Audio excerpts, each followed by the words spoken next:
മലപ്പുറത്ത് വധശ്രമ കേസ് പ്രതിയെ അറസ്റ്റ് ചെയ്യാനെത്തിയപ്പോൾ കിട്ടിയത് MDMA ശേഖരം.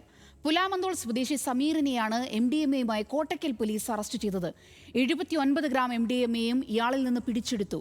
സർക്കാരിന്റെ ഓപ്പറേഷൻ തൂഫാനിലെ മലപ്പുറത്തെ ആദ്യ അറസ്റ്റ് കൂടിയാണിത്.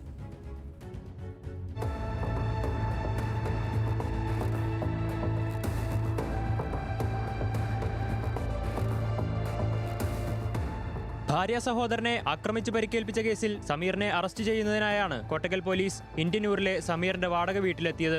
ഈ സമയം ഇവിടെ നടത്തിയ പരിശോധനയിലാണ് സമീറിന്റെ പക്കൽ നിന്ന് 79 ഗ്രാം MDMA കണ്ടെടുത്തത്. കൊണ്ടോട്ടിയിലുള്ള ലഹരി ഇടനിലക്കാരനിൽ നിന്നാണ് MDMA ലഭിച്ചതെന്ന് സമീർ പോലീസിനോട് പറഞ്ഞു. പോയ സമയത്ത് ഇയാൾ കാറിലിരിക്കുന്നുണ്ട്. കാറിൽ തുറന്ന് പരിശോധിച്ച് നോക്കിയ സമയത്ത് ഇയാളുടെ കാറിൻ്റെ ഉള്ളിൽ നിന്ന് നമുക്ക് 79 ഗ്രാം MDMA ആണ് കിട്ടിയിട്ടുള്ളത്. അതിന് മുന്നേ ആൾക്ക് വളാഞ്ചേരിയിൽ ഒരു ചെറിയ ക്വാണ്ടിറ്റി MDMA ഉപയോഗിച്ചൊരു കേസുണ്ട്. അത് നടന്നുകൊണ്ടിരിക്കുന്നുണ്ട്. ഇപ്പോൾ നാട്ടിൽ പൊതു അന്വേഷണ സമയത്ത് ഇയാൾ ഡ്രഗ്സൊക്കെ ആയിട്ട് ബന്ധപ്പെട്ട് കമ്പനിയായിട്ട് നടക്കാമെന്ന് പറഞ്ഞു. കാർ വാടകയ്ക്ക് എടുത്തിട്ട് ഡ്രഗ്സിൻ്റെ ഉപയോഗം നന്നായിട്ട് ഉപയോഗിക്കുന്ന ഒരാളാണ്.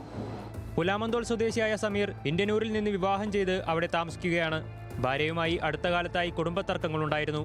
ഇതിന്റെ ഭാഗമായി കഴിഞ്ഞ ദിവസം മാരകായുധം ഉപയോഗിച്ച് ഭാര്യ സഹോദരനെ ആക്രമിച്ച കേസിൽ അറസ്റ്റ് ചെയ്യാനെത്തിയപ്പോഴാണ് ലഹരിമരുന്ന് കൂടി കണ്ടെടുത്തത്.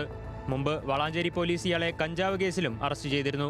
ലഹരി മാഫിയയെ അമർച്ച ചെയ്യാൻ സംസ്ഥാന സർക്കാർ പ്രഖ്യാപിച്ച ഓപ്പറേഷൻ തൂഫാനിലെ ആദ്യത്തെ അറസ്റ്റ് കൂടിയാണിത്.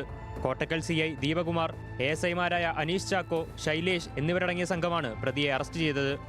ന്യൂസ് മലയാളം, മലപ്പുറം.